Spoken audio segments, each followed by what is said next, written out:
Vean la parte de salud como algo integral que incluye la parte de genética, nutrición, instalaciones, manejo y donde debemos de trabajar como un todo, como un complemento, no dejemos nada por un lado. Nutrición es diferente a alimentación. Cuando hablo de nutrición específicamente referido a los nutrientes que va a consumir el animal, estoy hablando de la fórmula, cómo la preparo, qué es la calidad de ingredientes, de la materia prima que voy a utilizar, el proceso de mezclado, la molienda del grano para que pueda ser aprovechado por el animal, etcétera. Todo eso es la parte de nutrición. Y la alimentación es cómo proporciono este alimento bien balanceado a los animales.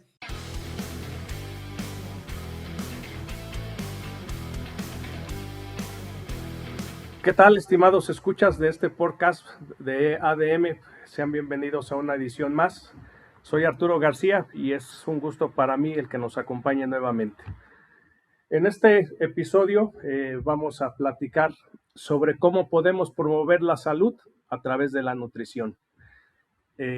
Antes de dar un poco del contexto sobre lo que vamos a abordar, voy a saludar y a darle la bienvenida a nuestro invitado del día de hoy, el doctor Marco Antonio Carvajal Velázquez. Doctor, ¿cómo estás? Muy buenos días. Muy buenos días, Arturo. Gusto en saludarles y un placer y un honor para mí poderme dirigir a a todo su auditorio. Pues el gusto es para nosotros, para la empresa, el que nos acompañes. Y pues bueno, si te parece bien, te pediríamos que compartas con nuestra audiencia dos puntos. El primero, pues que nos hables sobre tu trayectoria profesional. Y el segundo, que normalmente nos gusta escucharlo, es de dónde ha nacido el gusto, la pasión en Marco Carvajal para la porcicultura.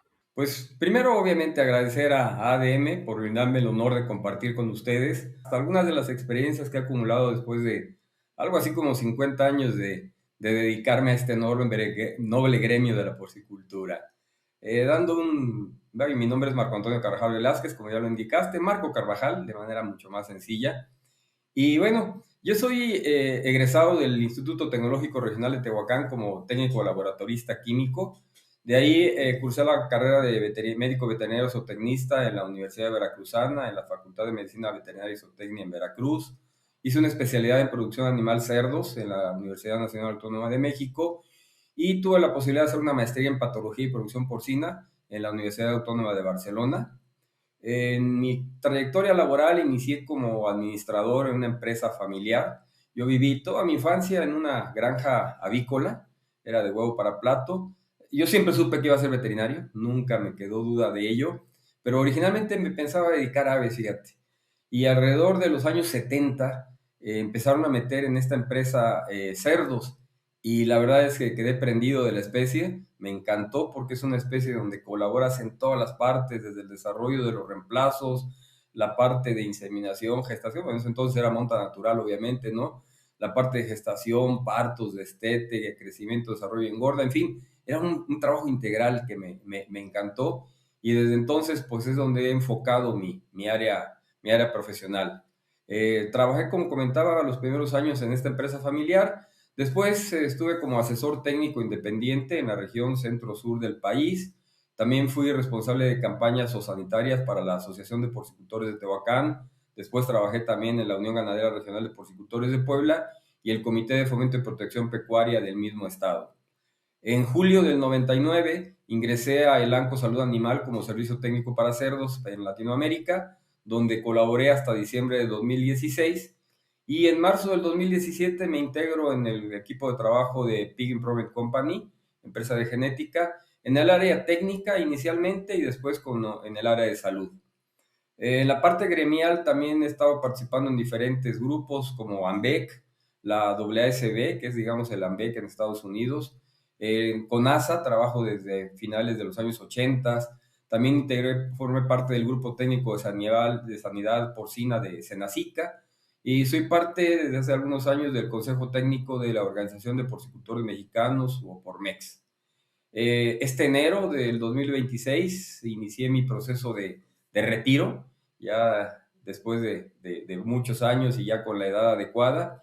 Y bueno, siempre he dicho, te puedes jubilar de una empresa, pero nunca de la porcicultura. Y entonces es mi interés y he seguido de alguna manera activo como consultor en el área de producción porcina, atendiendo ya algunos clientes y algunas empresas aquí en la zona. Ese es en términos generales mi background. Bueno, oye, doctor, yo algo que no sabía, entonces eres poblano.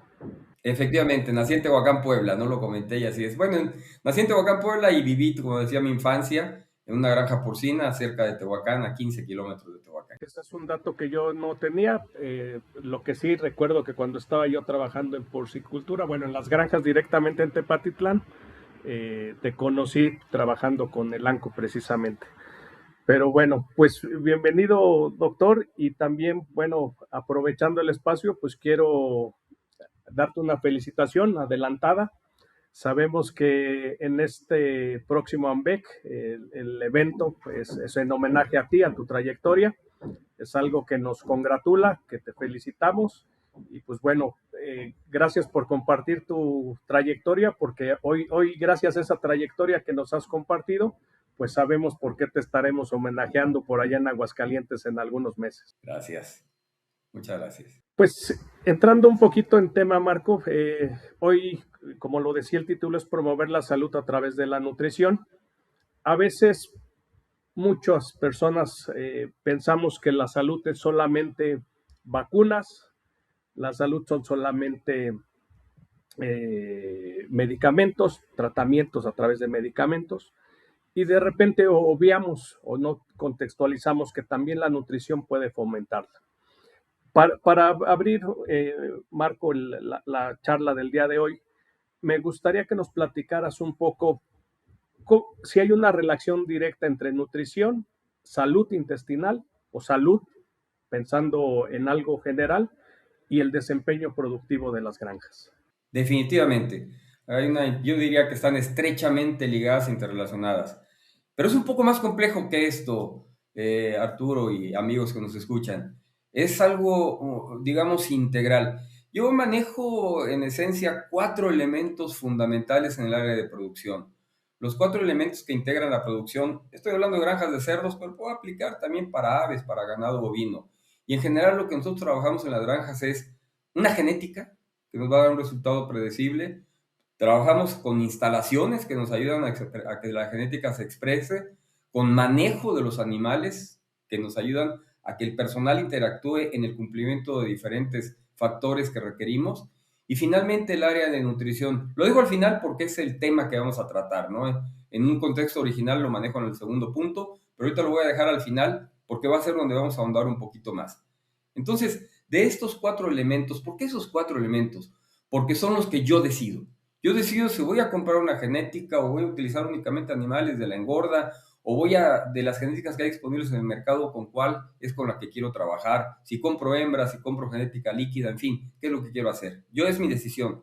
También decido qué tipo de instalaciones voy a utilizar, rústicas o altamente sofisticadas. ¿Qué manejo les voy a dar a mis animales? Es mi decisión. Y también la parte de nutrición. ¿Les voy a alimentar con desperdicios de comida, que no es nada recomendable? ¿O les voy a dar una nutrición balanceada para cumplir los requisitos de producción que me da la genética? En este caso y en este contexto global, hay un quinto elemento central que va a modificar de manera sustancial la respuesta de estos 4 elementos previos, y es la salud. Si no hay salud, la genética no se va a expresar. Voy a tener abortos, voy a tener nacidos muertos, momificados, mortalidad, pérdida de desempeño de los animales. Obviamente, la falta de salud me va a generar mayor necesidad de instalaciones. ¿Por qué? Porque hoy tengo animales retrasados que van a demorar más tiempo, más hembras que no están entrando a parto, en fin. Obviamente mi manejo se complica de manera muy significativa y obviamente el potencial de la nutrición con la genética no se va a expresar. Entonces la salud es un elemento integral y fundamental dentro de este esquema que te les acabo de comentar. Voy a entrar un poquito de detalle en cada uno de los puntos sin irme tanto a la parte fina, pero únicamente como contextualizar. En genética nosotros trabajamos dos líneas. La línea que llamamos materna, que es la que me da la cantidad y calidad de lechones al destete. Me da el volumen. Y después tengo la línea terminal, que me da el acabado que requiere el mercado. ¿Cuál es el mejor semental terminal, el macho terminal? Lo que el mercado te pida. Hay animales que puedo tener muy precoces, que puede ser de 100, 110 kilos con muy buenos rendimientos, o bien líneas genéticas que actualmente se trabajan con animales a sacrificio a 130, 140 o más kilos, brindando una excelente calidad de carne. Pero depende del mercado, depende de lo que el consumidor necesite. Desgraciadamente, estas dos líneas que estamos trabajando son incompatibles. ¿A qué me refiero? La línea materna no me da la calidad que quiere el consumidor final y la línea terminal no me da la cantidad y calidad de lechones al destete. Normalmente tengo 2 lechones menos producidos por parto en la línea terminal de lo que me puede dar una línea materna adecuada. Entonces tengo que establecer el equilibrio adecuado. ¿Cómo puedo saber si mi línea materna tiene genes terminales y por lo tanto no alcanzo el potencial de la genética? Es muy sencillo. Observen la capa, el color de los lechones que están produciendo. Todos deben de ser blanco, quizás con algunas manchas por ahí se vale, pero deben ser de color blanco. Si yo tengo animales de color, de capa roja, de capa negra, bragados, etcétera, son animales originarios de hembras de línea terminal. ¿Por qué? Porque el color blanco es dominante del cerdo y las líneas maternas son blancas, ya sea Yorkshire, ya sea Hampshire, pero Yorkshire, o ya sea el Ashbright, es lo que quise decir, o bien Landras, que son una mezcla de lo que tradicionalmente utilizamos en las granjas, son blancas. Entonces ellos dominan y por eso los lechones siempre deben de ser de color blanco. Ahora bien, ¿cómo podemos también valorar los resultados? Es muy fácil. Nosotros preguntamos a la casa genética cuál es el potencial que tienen los animales y ahí identificamos si estamos o no cumpliéndolo. Si no los cumplimos, nos vamos a los otros puntos para tratar de identificar en dónde puede ser que esté mi daño o no esté cumpliendo el resultado esperado. En la parte de instalaciones, el segundo punto que comentábamos, aquí es todo lo que necesito para producir en la granja. Y obviamente depende de los objetivos. En sitio 1, sitio 2, sitio 3, que es lo ideal que estén separados lo suficiente como para reducir el riesgo de transmisión vertical de enfermedades. O bien el hecho de tener sistemas de producción diferentes, ya sea producción en bandas, sistemas de producción que están actualmente muy en boga, como gestación grupal o la lactancia libre. Obviamente el largo de la lactancia que va a influir en las instalaciones que requiero. Obviamente, cumplir con los requisitos para cada una de las etapas de producción. Las instalaciones se deben de adecuar a lo que yo necesito. El tercer punto es el manejo. Nosotros manejamos dos tipos de manejos ahí. El administrativo, el que hago directamente en oficinas, y el manejo operativo. Ambos. El operativo lo que hace la gente en granja. Las montas, atención de partos, limpieza, atención de animales enfermos, etc. Ambos requieren una capacitación especializada. La evolución genética ha hecho que nosotros, lo voy a poner en un contexto, digamos, un poco subjetivo, que hayamos cambiado ese vehículo modelo 1970, 1980, que daba un rendimiento de combustible muy bajo y que cualquier persona lo podía encender y manejar. Actualmente estamos trabajando con genéticas altamente sofisticadas que requieren personal también capacitado de manera adecuada. Si yo le voy a dar al personal, lo decía el doctor Maqueda en sus charlas, un vehículo, digamos un BMW, un Cadillac, un Mercedes, un Audi, qué sé yo, pero muchas veces ni siquiera constatamos que la persona que le voy a dar ese vehículo tenga licencia o carnet de conducir, como llama en otros países, ¿no? Sabemos que conocen la tecnología del vehículo, para qué son cada uno de los botoncitos, cómo y con qué frecuencia tengo yo que estar revisando las medidas, aceite, agua, etcétera. Toda esa capacitación que requiere el personal para manejar estas genéticas altamente sofisticadas no se está dando de manera adecuada.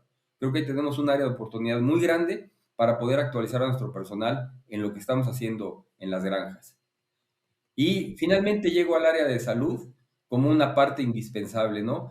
La parte de salud es muy compleja, la verdad es que tenemos uno de los retos más grandes en México, porque es uno de los principales factores que no permiten el que cumplan los requisitos o la capacidad o el potencial de los animales de producción. Básicamente la salud lo puedo referir en dos áreas. Primero, la parte de prevención, que es la parte de bioseguridad. Normalmente en bioseguridad nos estamos enfocando en una parte nada más, en un área exclusivamente, que es lo que llamamos bioexclusión, y es lo que hacemos para evitar que ingrese una enfermedad. Tanto el baño seco, el baño húmedo para el personal, la desinfección de los vehículos, el manejo de todo lo que ingresa a la granja, etc. Esa es una parte nada más, la tercera parte es la parte de bioseguridad. También tenemos la parte de biogestión, que es el trabajo que hacemos en las granjas para reducir el impacto de los patógenos que de manera natural tenemos en la granja. Puede haber granjas positivas a PIRS, positivas a micoplasma, a APP, a otra serie de agentes, Bueno, ¿qué hacemos para que esto se minimice su impacto productivo? El uso de medicaciones estratégicas, el uso de vacunación, los manejos, el MacRebel, los puntos de MADEC, los flujos unidireccionales de producción, todo ello va en la parte de biogestión, que es la segunda pieza clave y fundamental dentro de la bioseguridad. Y finalmente, y algo que muy pocas granjas hacen, es lo que conocemos como biocontención. ¿Cómo es que contengo esos patógenos que están dentro de mi granja y evito que salgan al exterior? Porque eventualmente me van a regresar. O sea, el hecho de que contaminen mi entorno me genera un mayor riesgo de que regresen y vuelvan a generar un problema. Eso es en general la parte de bioseguridad. ¿Cómo integro estos tres elementos dentro del programa de trabajo de la granja? Y voy a terminar con el punto que dijimos que es el eje. Marco, si me permites, antes de entrar al punto de la nutrición, hay una pregunta que quiero hacer aprovechando la experiencia que tienes y sobre todo que en algún momento estabas laborando en una de las empresas de genéticas más representativas a nivel mundial. Algo que les prometí a varios clientes que escuchan el espacio y que les comentamos que íbamos a hacer algo contigo, es que ellos me preguntan, ¿qué es mejor para nosotros como productores? Traer, hacer la introducción de cerdas a la granja para tener en un corto plazo esa mayor capacidad genética y una mayor capacidad productiva. Hablaste de 2 lechones más a través de las líneas maternas, o el llevarlo gradualmente a través solamente de la utilización de dosis seminales. Es una disyuntiva que muchos de nuestros clientes tienen, que a mí personalmente me la hacen, pero bueno, hoy aprovechándote y digo un poquito desviándome del tema, me gustaría saber cuál es tu opinión respecto a esto. ¿Qué les recomiendas tú a la gente que nos escucha y que tiene planes de crecimiento eh, alineados un poco con la visión que hoy tiene Opormex de ese crecimiento en el número de vientres para atender la demanda de carne de cerdo que tenemos en nuestro país? ¿Sí? La respuesta es dependiente de dos factores. Número uno, la necesidad que tengo de acelerar el proceso y número dos, la presión sanitaria que tenga la granja. Por ejemplo, si yo tengo una granja en un área densamente poblada de cerdos, llámale Altos de Jalisco, o la zona de Puebla, o la zona de Veracruz, la zona sur de Sonora, donde hay una elevada densidad de cerdos y donde además hay muchos patógenos que están circulando continuamente, el hecho de ingresar hembras limpias, porque todas las hembras vienen de granjas productoras de pie de cría, que deben ser libres de patógenos específicos.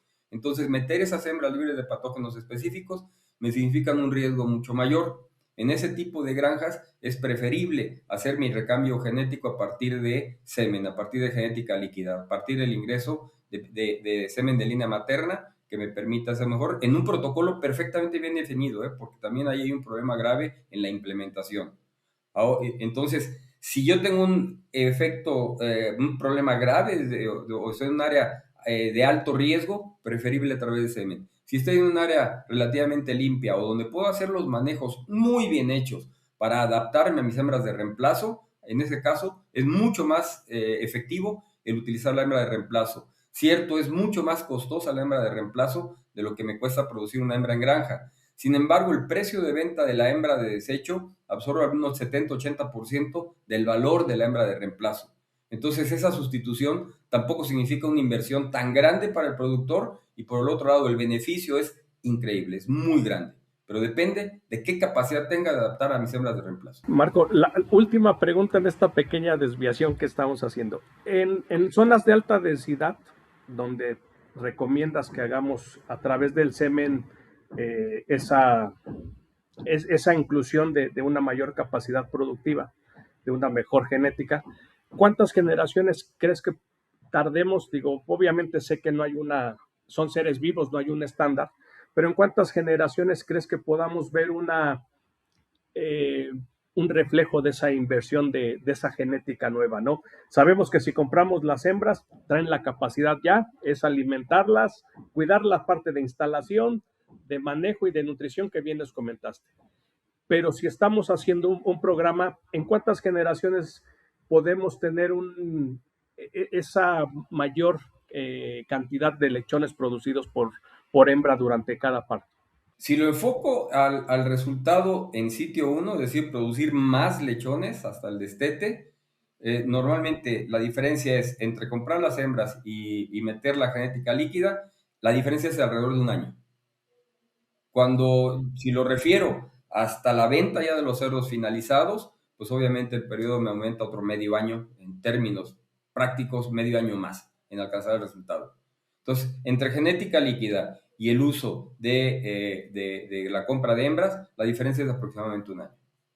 Y ese año es una manera muy sencilla. El año es, en lo que entra la hembra, la adapto, posteriormente la insemino, voy a redondearlo, 4 meses, es menos obviamente, 3 meses, 3 semanas y 5 días de gestación, y luego después el área desde que nace el animal hasta que está apto para ser inseminado son 7, 8 meses más, ahí está el año de diferencia. Si yo compro la hembra la puedo adaptar en 1 o 2 meses y la tengo disponible ya para inseminar, dependiendo, insisto, de la presión de infección, y tengo resultado inmediato. Ese es el año de diferencia de cuando tengo disponible a la hembra. Muchas gracias, Marco, por la información. Digo, con las personas que tenían la duda, pues bueno, ya les ha contestado un experto de cómo debe de ser su expectativa respecto a la introducción de semen o de hembras a sus unidades de producción y los riesgos.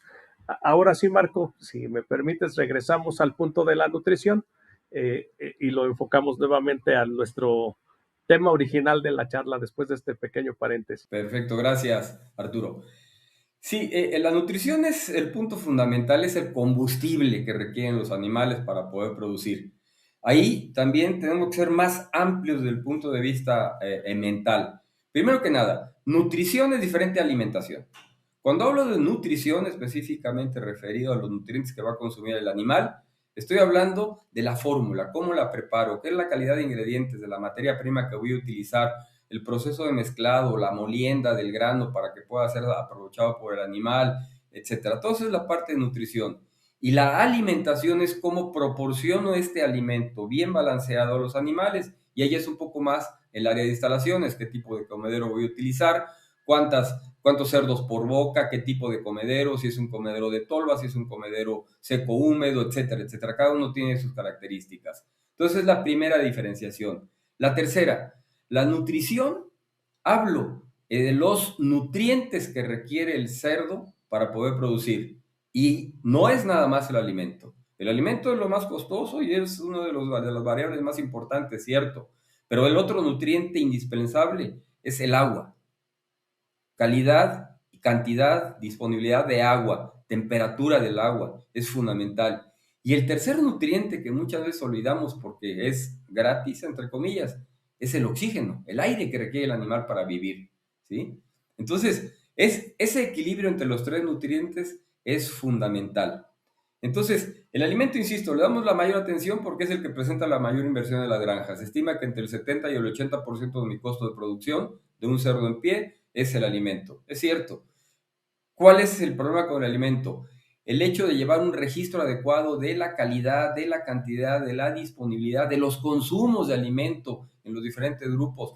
Es difícil a veces llevarlo por corral, es casi imposible, pero sí lo puedo llevar por lo menos por caseta, por galpón, para tener una idea adecuada. O por volumen. Yo elaboro tantas toneladas de alimento, de crecimiento, por poner un ejemplo, y tengo tantos cerdos de inventario consumiendo crecimiento, quiere decir que cada día, cada semana, el consumo debe ser de tal. Es manera relativamente sencilla de llevarlo. Sin embargo, no se hace de manera tradicional en las granjas y nos da oportunidad a fugas o a no detectar subconsumos que a su vez se traducen en falta de producción y productividad en las granjas. Eso es con respecto al alimento. El agua recibe muy poca atención en general. Afortunadamente cada vez es mayor el interés sobre la calidad del agua. Lo cierto es que muy pocas granjas llevan los controles de potabilidad microbiológica y concentración de minerales que contiene, carbonatos, fosfatos, sulfatos, nitratos, etcétera, que van a afectar la calidad del agua y por lo tanto el aprovechamiento de nutrientes del alimento. Hay una relación directa importantísima entre calidad del agua y la utilización de los nutrientes en el alimento. Pueden algunos minerales en el agua bloquear algunos minerales en el alimento, hacer sales insolubles que no aprovecha el animal y en dieta o en el papel estamos dando la cantidad adecuada de minerales traza, pero puede ser que el animal no los esté absorbiendo de manera adecuada. Un ejemplo muy sencillo, en aguas con alta concentración de minerales, sobre todo carbonatos, que hay en México muchísimas de ellas, lo que vemos es en la gestación muchas hembras con esa cal o caliche que arrojan después de orinar. Eso significa que hay una cantidad de minerales extra en el agua que posiblemente no se estén equiparando con la cantidad de minerales que contiene el alimento y debemos de trabajar en ellos. Y la parte de potabilidad es realmente un problema grave en las granjas en México, en general, en términos generales.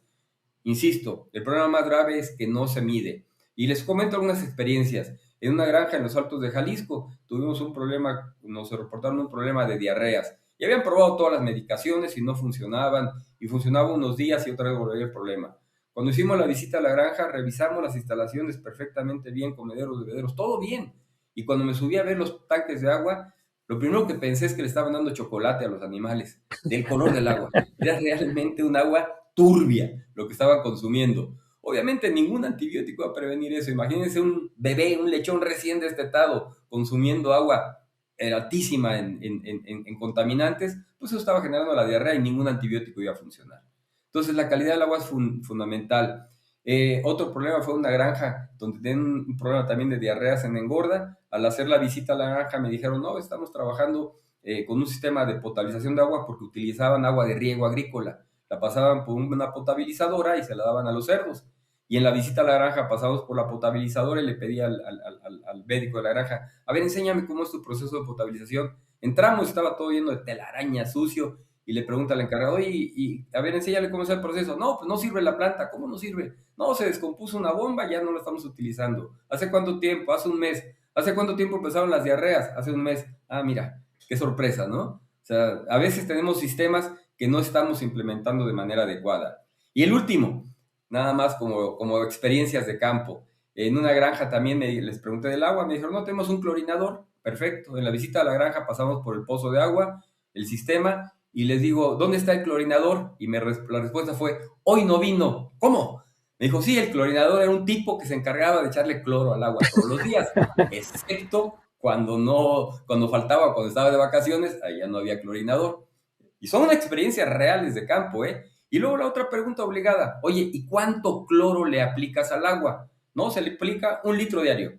¿Y por qué no medio litro o por qué no 2 litros? No, es que mi compadre me dijo que con 1 litro él así lo usa y con eso era suficiente. No se mide, no tenemos. Y la medición de cloro es tan sencilla como estos aparatitos que se usan para las albercas, con 5 gotas de ortotoloidina y con eso estás revisando la cantidad de cloro que contiene el agua. Es relativamente sencillo, pero no se hace. Entonces tenemos que tener sistemas mucho más adecuados y aptos, porque el agua, el cerdo consume entre 3 y 5 veces más agua que alimento y puede ser una parte importante. Y finalizo simplemente y como referencia, el aire, el oxígeno que respiran los animales. Afortunadamente, en general, nuestras granjas están en sistemas de ventilación natural, funciona bastante bien, el aire se va limpiando día con el movimiento de cortinas. Sin embargo, tenemos áreas graves de oportunidad.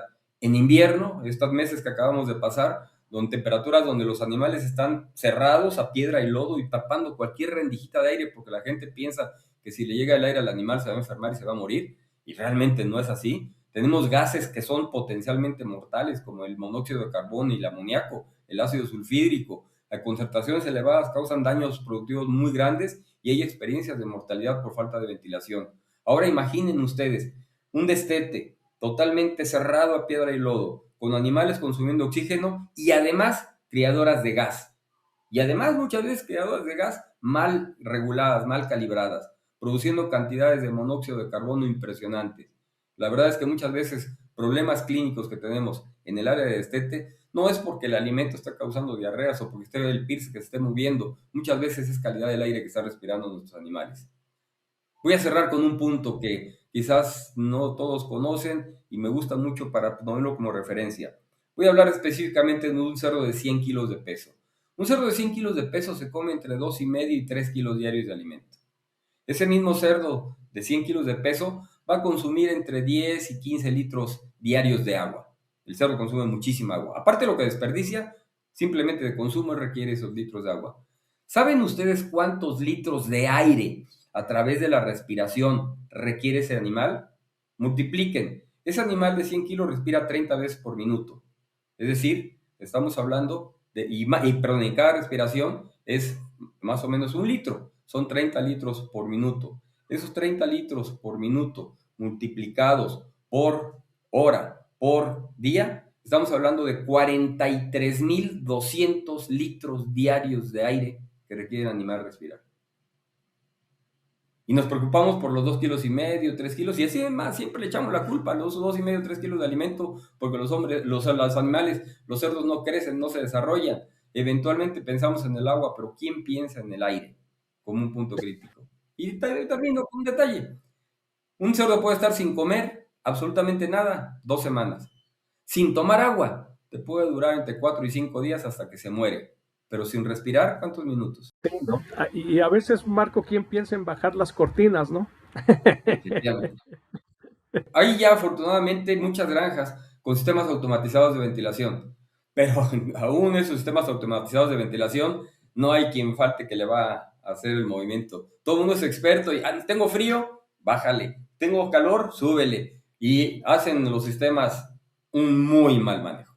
Marco, ha sido, la verdad es que ha sido una charla en donde has tocado muchos puntos, nos has dado varios tips que esperemos sean de utilidad para la gente que nos escucha. Reflexiones que aparentemente son sencillas, pero que a veces ante la sencillez las obviamos. Y ahí está la diferencia entre tener una granja eficiente, productiva, o una granja pues con problemas de muchos tipos, manejo, instalación. Te agradecemos mucho los comentarios. Y pues para ir dando finalización a nuestra charla, Marco, ¿qué mensaje crees que es el que deba de llevar a casa las personas que hoy nos han escuchado? Me voy a basar en 2 puntos básicos. El primero, lo que comentamos, vean la parte de salud como algo integral que incluye la parte de genética, nutrición, instalaciones, manejo, y donde debemos de trabajar como un todo, como un complemento, no dejemos nada por un lado.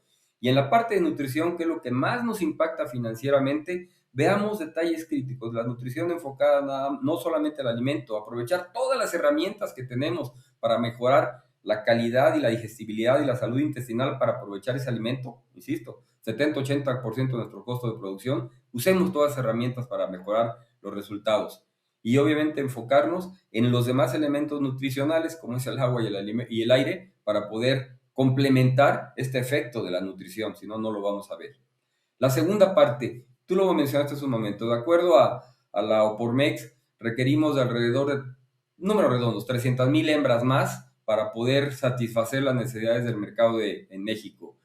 Yo voy un paso antes. Antes de incrementar el inventario de hembras, mi sugerencia es mejoremos productividad. Estamos pésimamente mal, perdón por la redundancia, en productividad en México. Si bien las granjas top en México están sobre los 35, 33, 35 destetados hembra año, el promedio difícilmente pasa de los 20, 22 destetados hembra año en México. Las granjas top están vendiendo arriba de 4,200, 4,300 kilos por hembra por año. El promedio difícilmente llega a los 2,000 kilos por hembra por año. Enfoquémonos en producción, esos temas que les acabo de comentar. Enfóquese en lograr el máximo potencial de la genética que tienen en sus granjas y después piensen en crecer. Si ustedes piensan en crecer antes de mejorar, lo único que van a hacer es empeorar. Perfecto, pues Marco, no me queda más que agradecerte el espacio, el que hayas compartido con nosotros todos estos aprendizajes con tu experiencia profesional. Nos vemos en Aguascalientes y pues gracias por acompañarnos. También a toda la gente que nos ha escuchado, gracias por llegar hasta este momento. Esperemos que la información, los comentarios que nos ha hecho el doctor, pues sean de utilidad en el día a día y les inviten a reflexionar en algunos puntos para hacer más eficientes sus unidades de producción. Marco, un placer tenerte. Nos vemos pronto. Reitero, un honor para mí. Gracias a ADM por poder generar esta vía para poderme comunicar con todo su enorme auditorio. Un saludo para todos y mis mejores deseos. Nos vemos en Aguascalientes. Gracias. Hasta pronto. Hasta pronto. Gracias por escuchar este episodio de Podcast by ADM. Síguenos en nuestros canales oficiales para más contenido como este.